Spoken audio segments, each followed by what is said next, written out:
3-point line. And, you know, second half is going to be a good one here. Binyan will begin proceedings. Renzo Sobido, Waray Himpayan, Mark Pingris, Carlo Lastimosa, and Kenny Rucacorva, the 5 on the floor for Coach Boyan. QUEZON also opting for single coverage on that post on Mark Pingris. And Will Gozum commits the foul on the Pinoy Sakuragi. Has not been getting the touches that he usually gets. Ito si Mark Pingris. He was very, very involved in their offense nung Batangas na serye. Oo. Sa series na yun, makikita mo talaga na it's really an option for Binyan to go to him at that post and let him operate, whether it's for him to look to score or to pass that basketball. Eh, yung difference dito is, syempre, iba yung ginagawa ng QUEZON. Free throw the game is brought to you by Shio Appliances sa Sabok at Kompletong Appliances brand ng Pilipinas. No, they're really making it hard for Mark Pingris to get a touch on that post. Sinisikapan talaga nila yung depensa nila. Quick release para kay Will Gozum. He misses the 3. Banal. Judel for 3. Gets it to drop. He looks fine. The ankle looks fine, Judel. Yeah. 11 points na para kay Judel Fuentes. Ay, sabi nga ng asawa niya kanina, pagpag lang yan. Kaya dumaan dito si Kay sa likod natin. Carlo Lastimosa for 3. No good. Battle for position. Gozum and Pingris. That's a double foul, I believe. And check out this 3-point shot of the game brought to you by Extreme One-Stop Shop Appliances. That's where it hurts, when you get a 3-pointer on you off of a scramble. Siyempre, before that, they were crisp on their rotations, making sure that QUEZON doesn't get a good quality shot. But in that situation, siyempre, off of a scramble, you would expect na magkaka-open na tao talaga. In that situation, malas lang talaga nila. Si Judel Fuentes pa yung nalibre. Fuentes with a fadeaway. Sandagon with the offensive rebound. And they call a foul on Himpayan, I believe. This is the... Ito yung may pinaka-similar na laro sa parehong kupunan eh. Si Sandagon at si Himpayan. Oo. Yep. Medyo mas malaking version nito si Simon. And I would say a slightly more athletic version in terms of a vertical leap. But yeah, I like the comparison. Definitely both very lanky, big men. Very scrappy. Very scrappy, hard workers, high motor players as well. Back to 7 ang lamang ng QUEZON after that split at the line. Galing kay Simon Sandagon. Bonifacio has it. Carlo Lastimosa. Pingris goes to Magbuhos. You know, a very underrated part of Vince Magbuhos' game is his post defense. I was teammates with Vince back in last season with Nueva Ecija, and I would say na siya yung naging best post defender namin, especially in our series against Pampanga, where he really gave the work to our MVP at the time, Justin Baltazar. Yung maganda kasi kay Vince is kung susundot siya, sobrang kalkulado ng sundot niya na talagang walang foul eh. Kaya one of our best post defenders, talking about Vince Magbuhos. Let's see what happened here. Ano lang, accidental yung incidental yung contact lang doon. Ilang beses na rin natatamaan yung mukha nito ni Warren Bonifacio sa laro na ito. Dumugo na yung kanina. 4 on the shot clock here for Binyan. Rucacorva will attack. Sobido.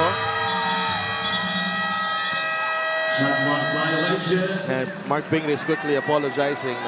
The pass was not in the path of Renzo Sobido.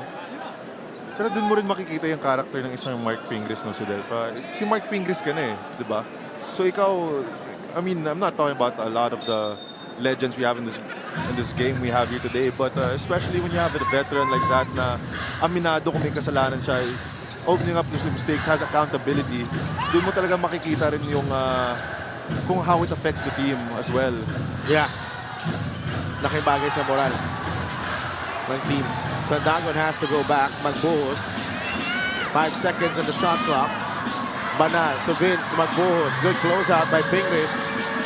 And nice defensive sequence for Binyan. Lastimosa. There's a switch here. Bonifacio down low. And Banal will be whistled for the foul. I love that they're looking for Warren Bonifacio down below. They're really trying to get this big man going. Has better angle on the pass for Pingris.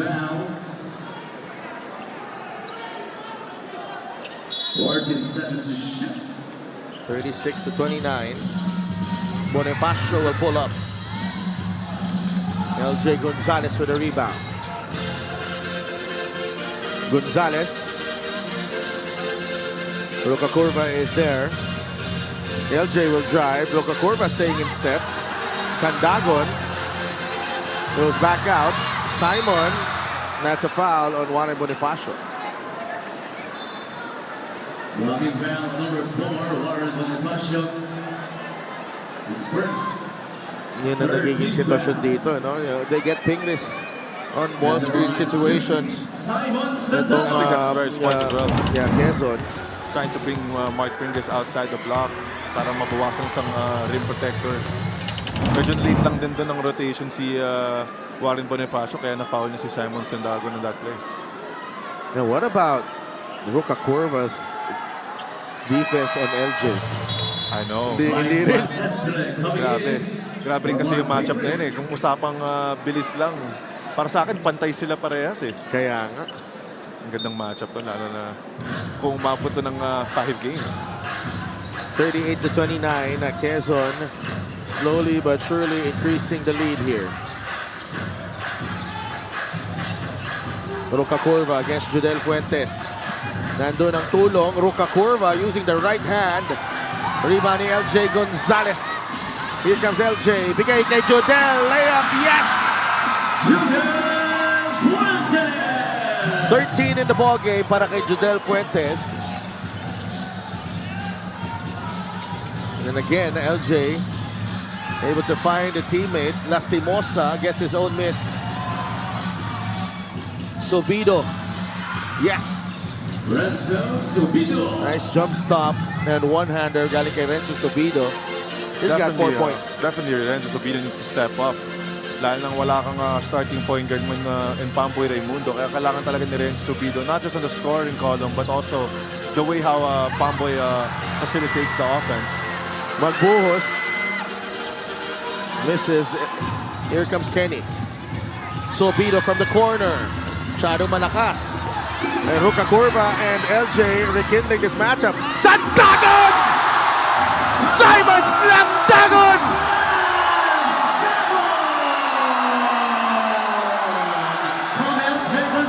What a poster by Simon Sandagon. Oh my goodness. It came out of nowhere. Lastimosa for 2. Crucial juncture here for Binyan. The crowd is alive. QUEZON with a double-digit lead. This is the Gixxer great move of the game. Born for greatness. Wow. That's also the 5th assist of LJ Gonzalez, I might add. And Simon Sandagon, LJ Gonzalez. What a duo right there. Wow, they have given QUEZON plenty of highlights during their time here together. Siyempre, matagal naman kasama yan. FEU days pa lang. Opiso will launch it. He misses. Roca Curva with a rebound. Binyan only 2 points here in the third. Kenny stops, misses on the drive. Rebound ni Eman Tagle. Roca Curva's been having a hard time attacking that basket. QUEZON's been playing very tight but very honest defense on him. Topeng. High arcing jumper doesn't work. The crowd was ready to go wild on that one. Well, every time Kenny Roca Curva has that basketball, like the shaded area has 3 orange shirts na nakaabang sa kanya. And that's what also Batangas tried to do. If you recall, Sedel, they were in a lot of plays in that series where Roca Curva attacks hard to the basket, pero walang tawag mga referee due to just these players having their hands up. This is the fast break of the game, brought to you by Extreme X Play on the Go speaker. Take your music anywhere. That's a beautiful finger roll galing kay Jodel Fuentes. I think it's safe to say whenever LJ Gonzalez has the ball, it's in good hands. Yeah. Has yet to score. Has yet to score, by the way. Yet to score, but alam mong ano eh, pag nasa kanya yung bola, parang kampante ka knowing he's gonna make the right decision every time. Bam Lopez flips it up, no good. Waray, still no good. Bam. That's a foul. I thought Yero had all ball there, pero wala nang challenge. Really just threw it up there. Meanwhile, let's bring in Andrea. During the halftime huddle, the Quezon Huskers talked about how great their start was, but acknowledges the fact of how great their opponents are as well to be able to adjust and come back that quick. Sabi ni Coach Eric Gonzalez, iba rin talaga tong Binyan. Lumalabas ang pagkabeterano hindi lamang ng players, pati na rin ng coaches. The main adjustment made by the Huskers is regarding team defense. In the words of Coach Eric, hilaw pa talaga yung depensa namin. Masyadong hinahag yung tao, kailangan may pakialam din talaga sa iba. Pointing out the importance of help defense. Back to you guys. Maraming salamat, Andrea. So, we need to... I think they've done a good job adjusting here, Andre, in the second half. Itong Quezon defensively. Yero trying to out-muscle Suwal. That's a foul on Ryan Suwal. Yero's been trying to bully Ryan Suwal from that post ever since the first half. Every time na nakikita niya si Suwal yung defender niya, hindi try niya talaga dalhin sa poste. He believes that it's a mismatch, pero of course Ryan Suwal would tell you otherwise. Here's to Peng Lagrama. And a foul on Suwal again. And they're in the penalty, Sedel. Both teams in penalty. Fourth foul on Ryan Suwal. Apat na si Ryan Suwal. Ano kaya gagawin dito ni Coach Boyet?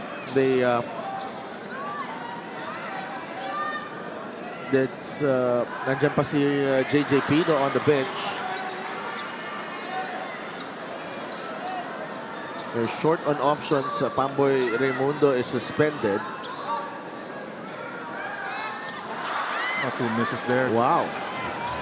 I'd like to thank LGR, the official outfitter of the MPBL. Dalawang mintis galing kay Topeng Lagrama. Yeah, with a shortage of point guards, talking about Binyan, I think kailangan mo nang ipasok si Pedro para kay Suwal. Kasi siyempre, 4 fouls. Pag mawala pa yan, especially third quarter pa lang, it's gonna be huge for Binyan. Not having a primary ball handler on the floor. They whistled the foul on Warren Bonifacio. This point play from Jason Apiso. And Kenny Rukakurva sent in once again. JJ Pido also called from the bench. Ryan Suwal, JJ Pido for Bam Lopez. And Bam Lopez gets a breather. Back in the game for Topeng Lagrama. Not the same impact for Bam Lopez. At the line for 2, Jason 0 for 4 from the field. Itong si Bam Lopez. So not really the ideal way to start your South Division Finals, especially coming off a Game 3 like that. Yeah, 3 straight misses now for Quezon.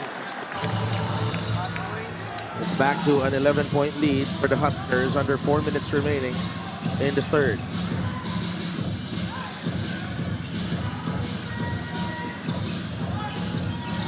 Pido. Peña-Redondo. Bonifacio with the pick. Peña-Redondo to JJ.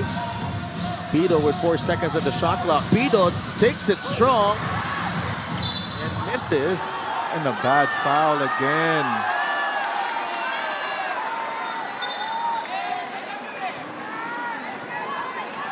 Knocking foul number 77, JJ Pico. Penalties first. I mean, it has to come from frustration because I don't think there's another reason that he would foul on that situation, being in the penalty as well. Yeah. It has to be frustration from that miss on the free throw line. But Quezon unable to fully capitalize it sa sitwasyon na to. They are shooting only 8 of 15 from the free throw line. Binyan at 11 of 17. 12-point lead for the Huskers. Magbuhos has 4 points and 4 boards. Quezon with a 12-4 advantage in scoring here in the third. Warren. Finds Peña Redondo. Pido. Turuka Corva. Kenny. Good D. That's a tough shot. That's great defense there by Joshua Hierro. And not a lot of space for Kenny to operate though. No, dun sa mid-post niya nakuha ng bola. Magbuhos to Tagle. Short on the 3. Rebound ni Vince. Jodel fires. No. Ruka Corva with a rebound. Tumakbo na si Vince Magbuhos sa depensa doon. In-expect na niyang masushoot ni Jodel Fuentes yung 3-pointer na yun eh. That's rebound number 6 for Kenny. Warren. And again, that back tap again off that post by Vince Magbuhos. He loves those. Waray. Bonifacio. No. That's a foul on a piso. If you watch a lot of film about Vince Magbuhos, you'll see there's a lot of those back taps off of that post. And it's never a foul. Well, that sort of delayed itong opensa ng Binyan, no? Ano, bailout call na naman because the shot clock was actually about to expire. Two free throws. Okay, Goray Himpayan. 5 rebounds so far. He has yet to score.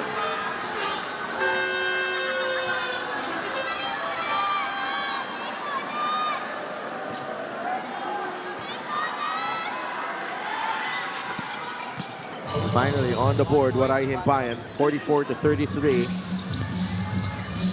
Quezon on top.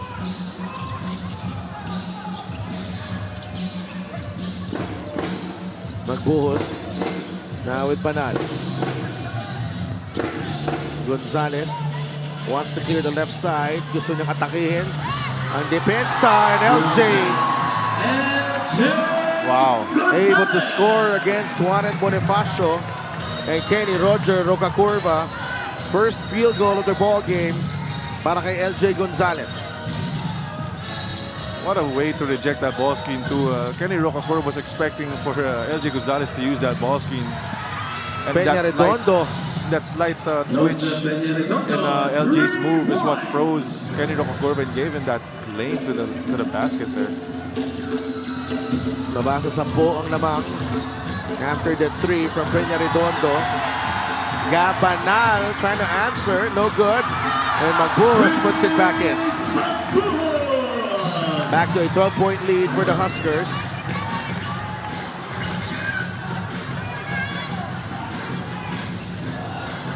Bonifacio to Rocacurva. Kenny for 3. No. Warren with a rebound.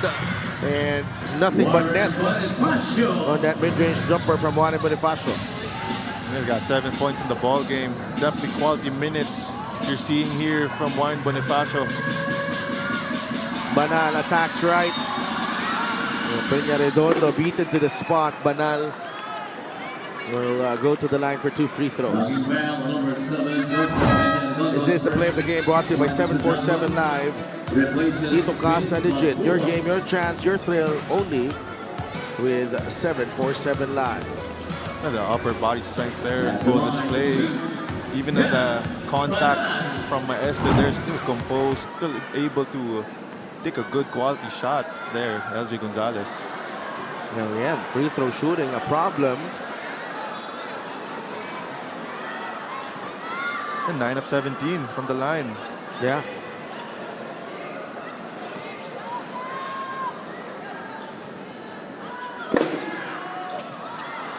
Another miss. Simpayan secures the rebound.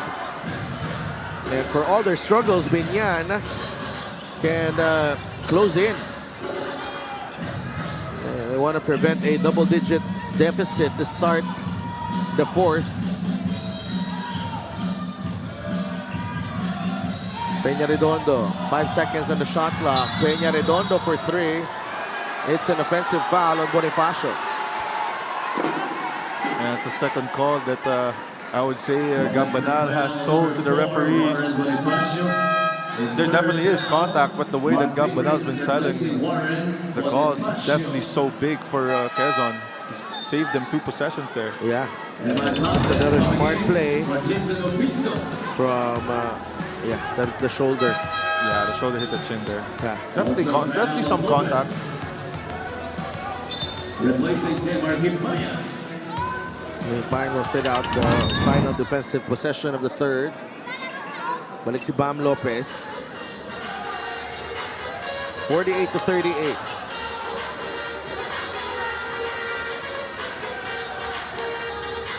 Ten seconds. The shot clock is off. 5 seconds. LJ. Able to find a way. No good. But the tip-in from Sandagon is in. Our officiating crew will give it a check here. If Simon was able to get it in time. Yeah, he's been massive. QUEZON up by 12. We will be right back.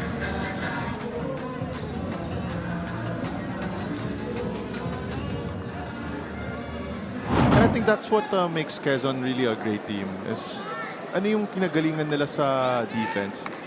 They're as equally as great on the offensive end. As we mentioned, both very good defensive teams. 2 and 5 respectively, talking about the points allowed. But on the other side, on the offensive end, you're gonna see that the QUEZON Huskers, #1 in 3 points, and the other facets of the offensive game where they're always top 5 in that category. He's getting chippy down below there.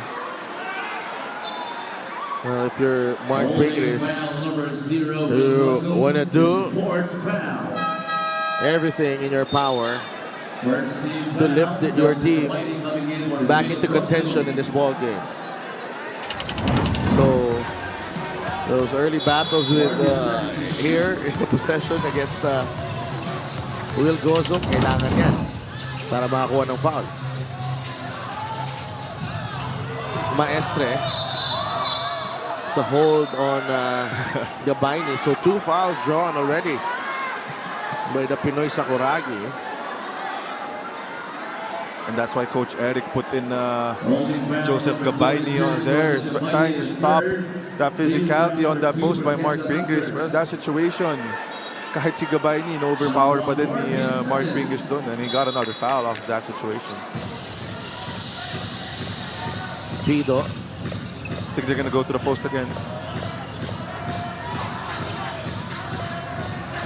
They got the switch. Yeah, Bonifacio cannot control. Maestre will fire the 3 and get it to drop.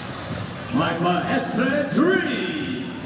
I've seen that shot go in para kay Mike Maestre here in this gym last series. Sandagon, that's an awkward angle. Ruka Curva. He will drive, spins. Pingris, Bonifacio for 3. And that's back-to-back for Binyan. Only down by 6. There you go, Binyan. That's been their main characteristic in these year's playoffs. Always cool, calm, collected, even though they have a huge lead that they have to crawl back into. Judel to Gab. Atake si Gabanal. Baba kay Gabayni. Short stab, won't go. Rebound Maestre. They have upsized in the 3 spot with Maestre on Gabanal. At least may laban na sila dyan sa matchup na yan. Here's Pingris. Good defense. Deep. Good defense Reverse. there by No good. Gabani. What a way. Just stand your ground, not foul. LJ against JJ Pido.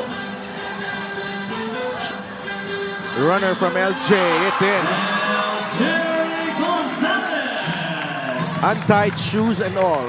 LJ Gonzalez. Ngayon, pag kailangan yung score, score talaga siya. Just shows you the greatness of the young player in LJ Gonzalez. Maestre did not convert.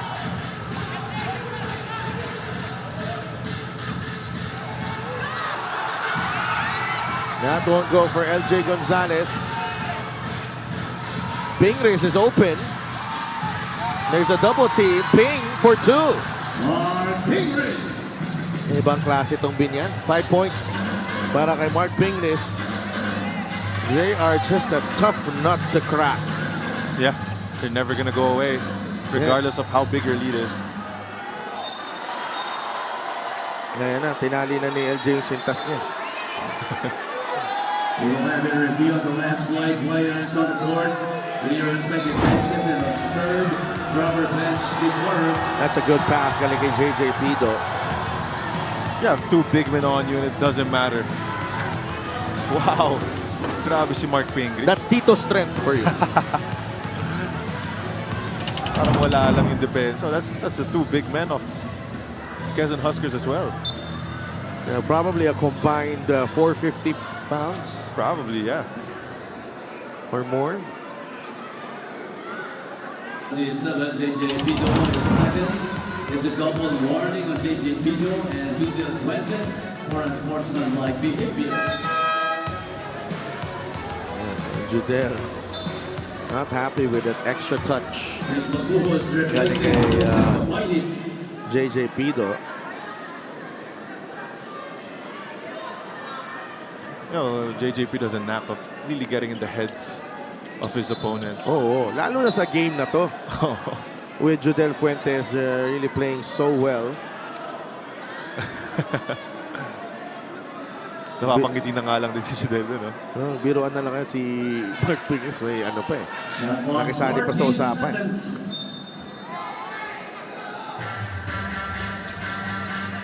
LJ, si Ruka Kurva nandun. Judel Fuentes. No. Not a lot of arc on that shot from Judel. Stop for Binyan. Chance to cut it to 3 with a 3-pointer. Pido is down. He is able to recover. Ruka Curva. Off-balance shot. Pingris gets the offensive rebound. Banal takes that ball away. What a tap there by Gabanal. And it should be Quezon basketball. Nagkamali lang. Oh. Sabi kaya ni Jay Castle, hindi ka kasi tumawag. Referee Maynard. So what a tap there by Gabanal off of that leg of JJ Pido.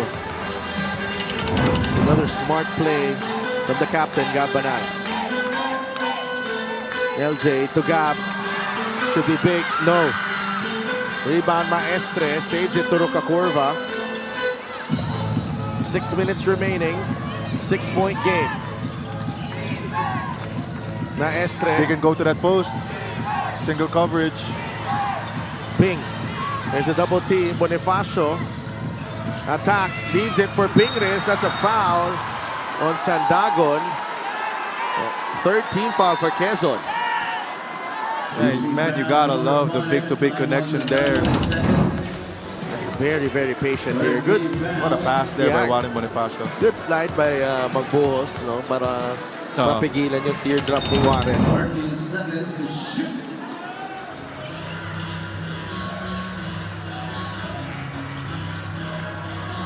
That's a foul, yeah. That's a foul, yeah.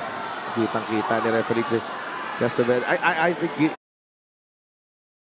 tinitingnan na eh. Oo. Kailangan. Especially in a fourth quarter like this where it's just a 6-point ball game. And that is the 14th foul for QUEZON All Huskers. game long, Coach Boyd has been trying to find the right combinations here. Siyempre, ang hirap nun na di available yung starting point guard mo, diba? Yeah. Definitely a harder task for Coach Boyet without the star point guard and Pamboy Raimundo. Maestre, no. Rebound. Sandagon and Bonifacio. Naglabanan sa rebound doon. Here's Uyero. Now Pido against him. Uyero, no. Pilit ang tira na yun. Only one field goal for Quezon here in the fourth. Pido to Juan Bonifacio for three. Rebound picked up by Judel Fuentes. Another stop for the Huskers. Okay lang. Pag di nakascore, basta stop din Basta sila. may stop din, no? Yeah, in this situation, you really want the ball in the hands of LJ Gonzalez and just make him try to create something for your team. Now there's a switch. LJ against Pingris. LJ dancing and scoring. Parang pababa na si LJ Gonzalez when he shot that basketball over Mark Pingris. Had some hang time. They were screen and LJ does the rest. They also got a dap up from Mark Pingris after hitting that shot. Just a sign of respect from the veteran. What a series of crazy moves here for LJ Gonzalez to make a tough basket over a basketball legend in the Pinoy Sakuragi, Mark Pingris. Timeout Binyan. They're down by 8. Duremdes. Si Tita Malu and Tito Ansel. Andyan din. Yung parents ng ating mutya. Ay, oo nga. Oh, diba? 6 points, 8 rebounds, and 5 assists. Just a normal day in the office for LJ Gonzalez. Yeah, definitely. Just another day at the office. Yung ganyang statistics na napupuno talaga ni LJ Gonzalez yung stat sheet, expected mo na yun. So na bigla ito Quezon dito. Pido, corner 3. And that was a shot that Quezon was willing to give up.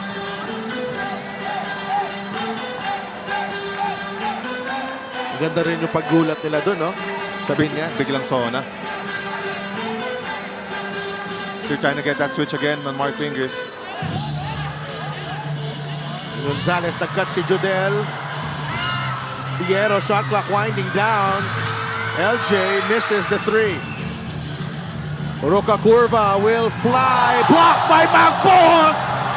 Wow. And that's a game. Those are game-winning plays. Talking about the defense of Vince Magbuhos. He's been having a lot of those basket-saving moves. Jodel. Ayaw pa rin para kay Jodel Fuentes. That's 13 points in the ball game. 3 of 11 for Binyan in the quarter, 2 of 10 for Quezon, 8-point game, 3:20 remaining. Pido. Pingris. Bonifacio for 3. Yes! Warren Bonifacio, 3! A big-time shot from Warren Bonifacio. Coach Eric calls timeout. That shot has been available. Iba. Game 1 of your South Division Finals. Simon Sandagon getting the better of this matchup against the Pinoy Sakuragi. Pero iba-iba naman ang ginagawa nila para sa kanilang mga koponan. No, of course, the stats don't really give you the whole story. It just gives you a bit of an idea, I would say. And the stats don't show kung ano man yung production na binibigay ni Mark Pingris para sa Binyan. And on the other side as well, syempre, kahit 11 points si Simon Sandagon, there's a lot of plays, that winning plays, I would say, na ginagawa niya. What a block. Roca Curva on LJ Gonzalez. That's the second block of Kenny Roca Curva on LJ Gonzalez. Proving a very, very desirable matchup. Parehong hindi tao eh. Parehong ano eh. Kalahati. Parehong robot. Kaya nga eh. Di napapagod. Hindi napapagod, parang hindi rin nasasaktan. Yung joke na nila kay Kenny, Android daw eh. Sobido on the skip pass. Closed out hard and he puts it in. A clutch basket para kay Renzo Sobido. Pulls Binyan to within 3 with 2 minutes remaining in this ball game. Don't look away now. It's just a 3-point ball game with 2 minutes to go. You can never really count out this Binyan squad. Not this year. Sandagon flies in. He misses. Magbuos with his 11th rebound. Judel. That's an offensive foul on Vince.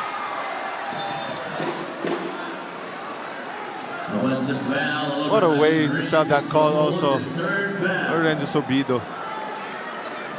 No, he got hit. And he had nowhere to go, actually. And he was moving a momentum of Yep, you're right. Magbuos carrying him over. Just a one-possession game. I want the ball to go to the hands of Mark Pingris here on that post. Make him work.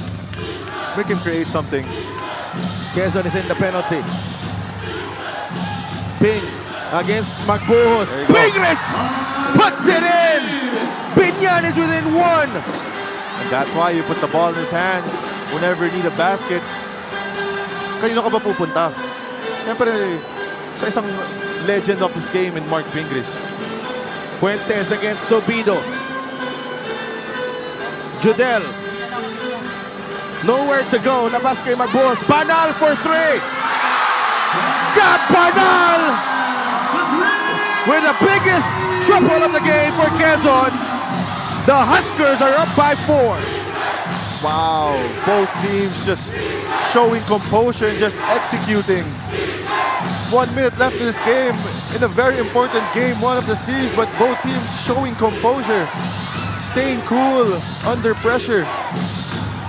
Ping against Magbuos. The jump hook is good. It's back to a 2-point game. You cannot play any better defense than that. Talagang si Mark Pingris lang kasi talaga siya. 9 points for Ping. Judel against Sobido. Bonifacio is there. It's a blocking foul on Sobido. A chance here for Coach Boyet to change personnel. JJ Pino will be coming back in.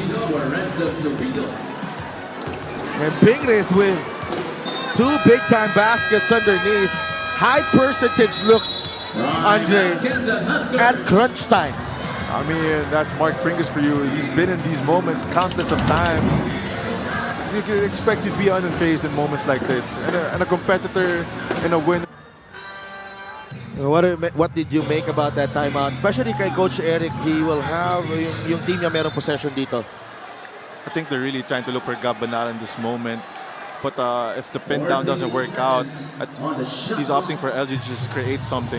And on the defensive end, either make or miss. He emphasized the no 3-pointers. Obviously, it's a 2-point ball game.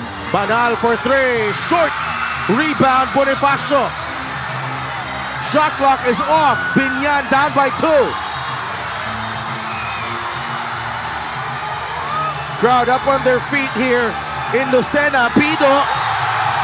It will stay with Binyan. They will review this. Coach Boyet has 2 timeouts left. Binyan has a chance to give only the second loss of the QUEZON Huskers in the QUEZON Convention Center here today. And what better way to have it in the South Division Finals? If you're Binyan, this is all that you can ask for going up against. On the 3. No threes. No foul. No foul. No anyone. No head. Hey, hey. Hindi na tayo head. Stay home. Walang head. Come on, let's go.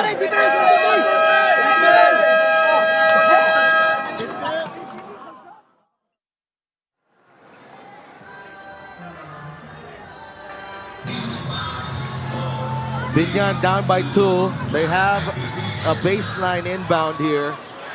Pingris, Maestre, Bonifacio, Rocacurva, and Subido. The 5 on the floor. Hierro, Magbuo, Sandagon, Gonzalez, and Banal para sa Quezon. Rocacurva gets it to Pingris. Ping attacks. The fake. The turnaround. He misses. And Quezon will come away. Oh, what a miss. What a sorry miss there for Mark Pingris. He was wide open there, Sidel. He was wide open. Absolutely.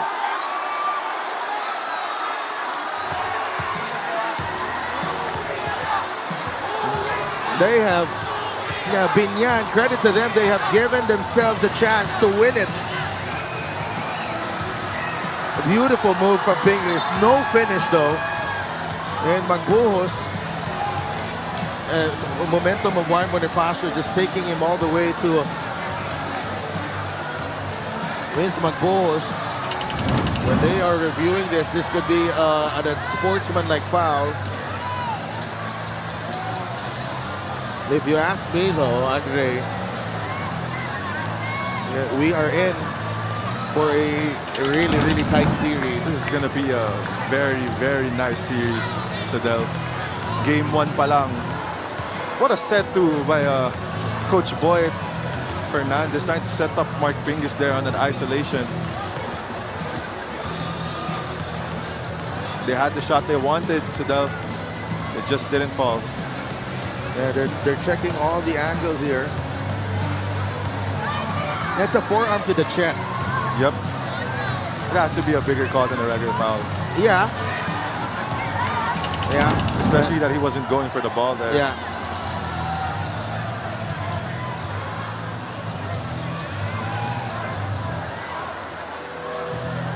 It should be.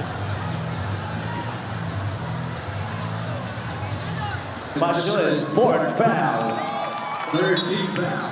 Just a regular foul. And how many seconds do we have left? Definitely not 4 minutes. Naging 4 minutes bigla. No, 1.1. Additional time left is 1.1 seconds. Si Coach Boyet, kinamayan na yung Quezon.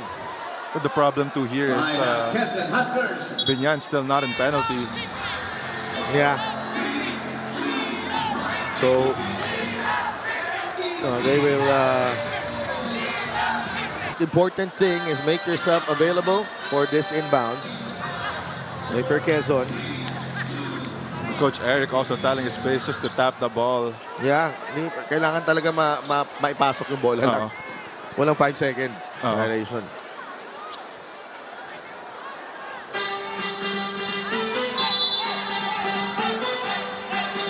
Banal gets it to Jodel. And that will do it. Quezon strikes first in this best of 5 South Division final series.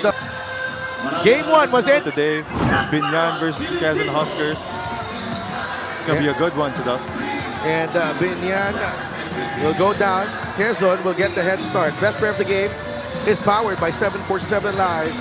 Play what you love, win what you deserve. And LJ Gonzalez gets the nod. 6 points, 8 rebounds, and 5 assists para kay LJ Gonzalez, making some big plays all throughout the game, whether it's putting the ball in the hoop or finding teammates or setting up the plays. And importante na nandun si LJ to control the game down the stretch if you're Quezon, particularly when you're struggling offensively. Yeah, definitely. It's also good that your star player, your main player, is also your point guard, which makes it a lot easier for your player to control the pace and to control the offense.